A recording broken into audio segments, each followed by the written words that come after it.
Hello, nice to see you again in a video analysis. Homo sapiens, or humans, appeared on Earth about 300,000 years ago, equivalent to only 0.0070% of the age of this planet. And it is amazing that in such a short period of time, we have risen to the top of the food chain, dominated most of the known life forms in the universe, and made a celestial body with a diameter of 12,742 kilometers our home. During our time on Earth, humans have made a series of adjustments to renovate this planet. We have leveled mountains, filled in seas, dug canals, shaped rivers, built dams, cut down forests, built houses, built cities, and megacities. We have polluted the land, water, and air, created many new species of living creatures, while also contributing to the end of the evolution of many others. Not only affecting the surface, humans also drill deep into the ground, build underground transportation systems at depths of tens to hundreds of meters, and exploit resources at depths of kilometers. On the contrary, we also discharge waste into the atmosphere, once puncturing the ozone layer at altitudes of 15 to 40 kilometers, launching satellites into orbit more than 42,000 kilometers above Earth, and sending probes beyond the boundary of the solar system. That shows that human civilization has left an extremely clear mark on this planet. The question is, how long will those traces, the legacy of humans, last after humans become extinct? In today's video, we will find the answer with you. Welcome to the journey to discover the last legacy of human civilization. First, let's talk a little about the disappearance of humans. There are many scenarios that could send us off this planet. A collision with a giant asteroid, a full-scale nuclear war, or an alien virus. Theoretically, all of them could wipe out humanity. However, such events would also destroy much of the legacy we left behind, which is counter to the preservation of our legacy goal that this video aims to achieve. So, let's agree on a simple assumption. Humanity disappears completely, suddenly, like Thanos' snap, but this time without anyone coming back. Or, like the scenario in the movie World of No Return. Oh, and actually, I still need a cameraman to stay behind to give you the most authentic angles. Let's get started. The first moment, after nearly 8 billion people evaporate, about 10,000 planes flying at an altitude of 10 kilometers will immediately become flying bombs. However, because most commercial planes are on autopilot after takeoff, they will continue flying until they run out of fuel and then fall. Good news. There will be no human casualties, because there is no one left to be harmed. Haha. On the ground and underwater, the situation is no less chaotic. Cars, motorbikes, trains, boats, and submarines, without human control, will crash into each other in a chaotic manner and quite interesting to watch. More broadly, most types of machinery and equipment that depend on humans will quickly stop working.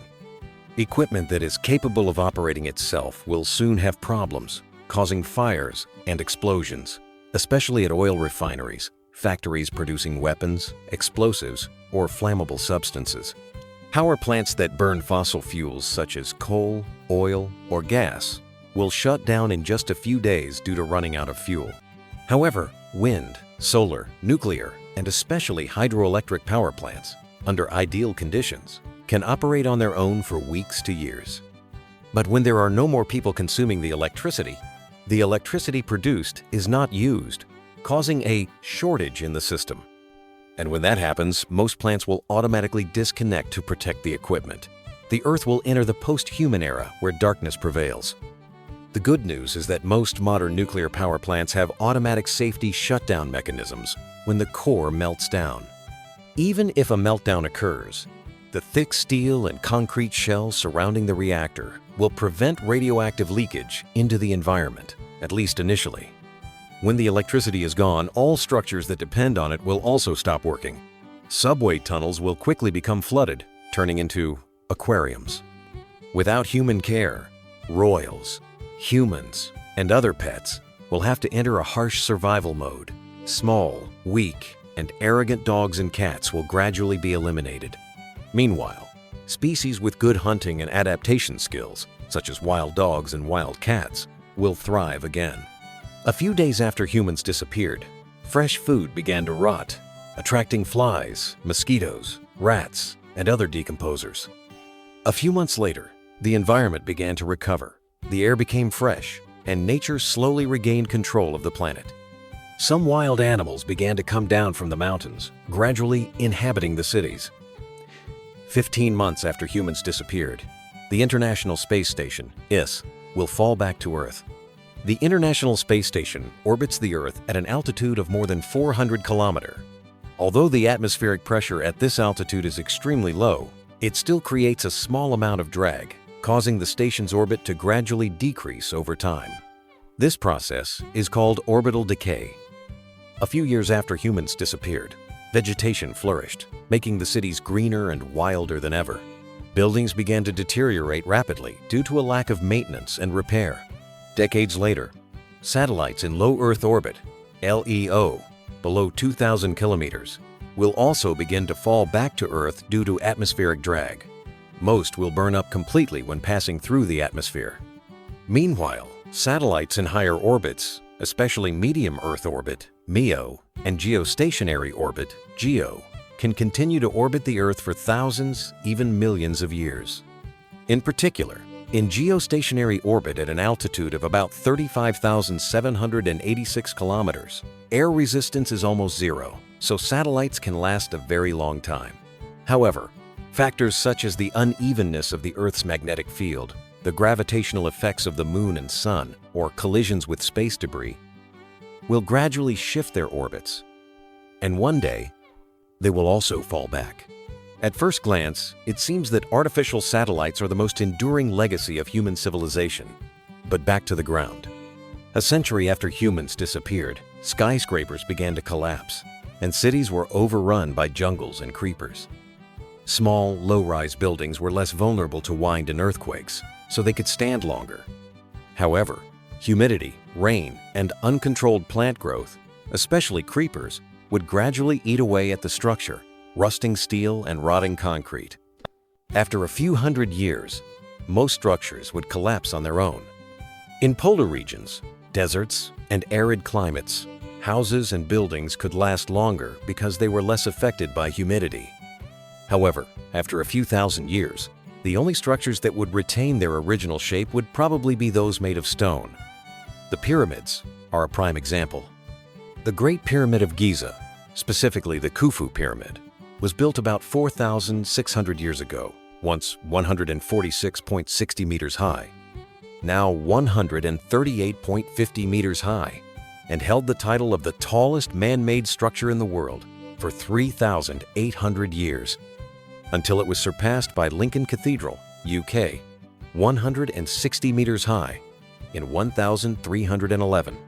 Khufu was built from 2.30 million blocks of stone, with a total mass of about 6 million tons, mainly limestone. It can be said that it is an artificial mountain made of limestone. However, limestone is still affected by weathering, that is, being worn away by wind, rain, and temperature, at a rate of about 1.50 millimeters per millennium. Calculated, it would take about 9 to 10 million years for the Khufu Pyramid to be completely flattened. And by then, almost every physical trace of human civilization, from cities, houses, machines, technology to pollutants, will have disappeared. After a few 100 million years, the buried, decomposed, and compressed cars may become what future geologists will call technofossils. In addition, space probes like Voyager 1 and Voyager 2, if they do not collide or get sucked into another object, may continue to drift in space for millions or billions of years. On the Moon, astronaut footprints, if not erased by micrometeorites, may also last hundreds of millions of years since there is no wind or water to erode them. However, humanity's ultimate legacy may not be what we usually think of, not satellites, pyramids, or spacecraft. Instead, it is the millions of tunnels, deep wells, and mines that humans have left in the Earth's crust.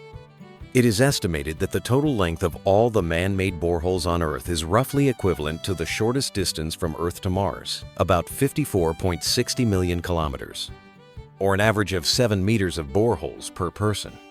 Based on the fact that stratigraphers have used the excavation traces of prehistoric creatures to determine geological timescales, such as the Cambrian period, more than 500 million years ago, Professor Jan Zalasiewicz argues that the deepest boreholes, such as the Kola superdeep borehole 12.20 kilometers, or the 12,376 meters long Z44 Chavo oil well, could have existed for billions of years, becoming immortal evidence of a technological civilization that once existed.